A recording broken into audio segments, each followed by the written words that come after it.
నమస్తే, welcome to Disha TV. ప్రస్తుతం మనతో పాటు కార్పొరేషన్ చైర్మన్ మల్లెడ్డి రామరెడ్డి గారు ఉన్నారు. మాట్లాడదాం తాజా రాజకీయ పరిణామాలపై. కేటీఆర్ అయితే నన్ను అరెస్ట్ చేస్తే చేయండి, ఎన్నిసార్లు అరెస్ట్ అయినా నేను సిద్ధంగా ఉన్నా, ఎన్నిసార్లు విచారణ చేసినా కానీ నేను సిద్ధంగా ఉన్నా, నాపై మాత్రం కక్ష సాధింపు చర్యలు జరుగుతున్నాయని కూడా అంటున్నాయి. ఏం చెప్తారు? ఏం లేదు, కేటీఆర్ తప్పు చేసినా ఆయనంతలో ఆయనకు ఒక భయం ఉంది లోపల. ఎన్నడైనా అరెస్ట్ చేస్తారు, నేను తప్పు చేసిన అనేది క్లారిటీ ఉంది. దానికి ఇప్పుడు ఏదో ఎంక్వైరీ టైంలో నన్ను ఎప్పుడు అరెస్ట్ చేస్తారు, నన్ను ఎప్పుడు ఆయన్నే ముందు ప్రచారం చేసుకుంటున్నాను. కాబట్టి ఆయనను అరెస్ట్ ఇప్పుడే తప్పు తేలినాడు కదా, ఎంక్వైరీలో అరెస్ట్కి సంబంధం ఏముంటుంది?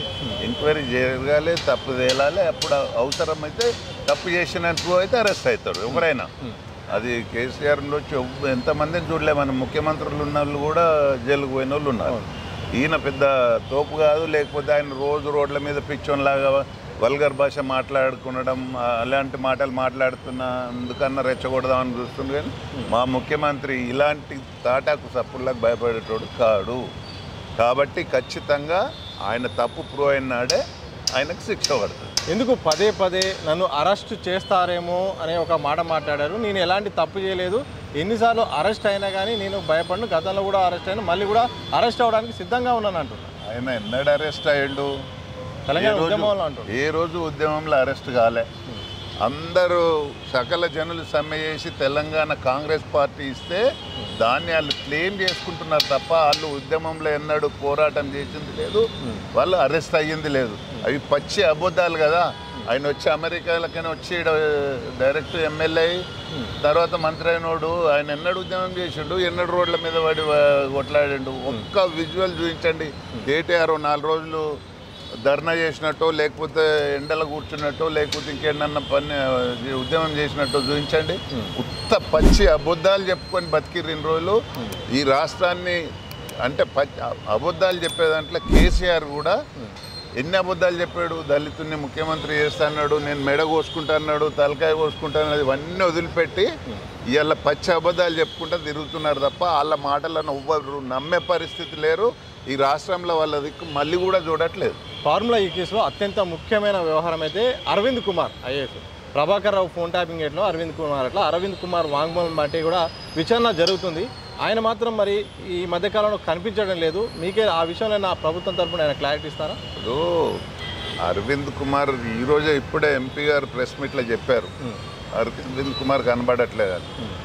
మరి అది ఎందుకు చేసిరో, వీళ్ళు ఏది చేయడానికైనా వెనకపోని వ్యక్తులు ఈ దయాల పార్టీ వర్కింగ్ ప్రెసిడెంట్. కాబట్టి వాళ్ళు ఏమన్నా జైలుకు పోతున్నా ఒకటి క్రియేట్ చేసుకుంటూ ఆయనను ఎక్కడన్నా పక్కకు తప్పించడానికి అవకాశాలు ఉన్నాయి. చివరిగా చెప్పండి, రంగారెడ్డి సంబంధించిన అంశం విస్తరణ విషయంలో రంగారెడ్డి జిల్లాకు ప్రాతినిధ్యం కావాలని కూడా మీ అన్నగారు పదే పదే మాట్లాడుతున్నారు. ఆ విషయంలో మీరు కూడా ఏం చెప్పదలుచుకున్నారు? మంత్రివర్గ విస్తరణ రంగారెడ్డి గారు విస్తరణలో రంగారెడ్డి జిల్లాకు అన్యాయం జరగద్దు. హైదరాబాద్ రంగారెడ్డిలో కలిపి కూడా ఎవరు మంత్రులు లేరు. గతంలో 5-6 మంత్రులు ఉండేది కాబట్టి ఇవ్వాలనేది ఒక కోరిక. మన ప్రాంతానికి మంత్రి కావాలి రంగారెడ్డి జిల్లా హైదరాబాద్కి అని చెప్పి అవకాశం ఉంది కాబట్టి అడుగుతున్నాడు. అందుకే పార్టీ నిర్ణయమే ఫైనల్గా నిర్ణయం. Okay, thank you very much అండి. మొత్తంగా ఇది కేటీఆర్ పదే పదే అరెస్ట్ గురించి మాట్లాడుతున్నాడు. తప్పు చేస్తే తప్పకుండా అరెస్ట్ అవుతాడు, లేకుంటే లేదు. కానీ ఆయన తాటాకు చెప్పులకు సర్కార్ అయితే భయపడే లేదు. అలాగే ఆయన అరెస్ట్ అయింది కూడా ఎప్పుడు లేదు, ఉద్యమం కూడా ఆయన చేసింది లేదు. అరెస్ట్ కావాలని తహతహలు ఆడుతున్నాడు.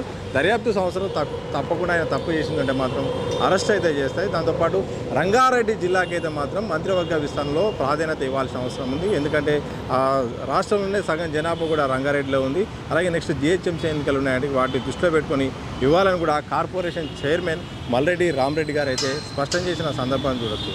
కెనపస మసువంతో సతీ దిశా టీవీ, హైదరాబాద్.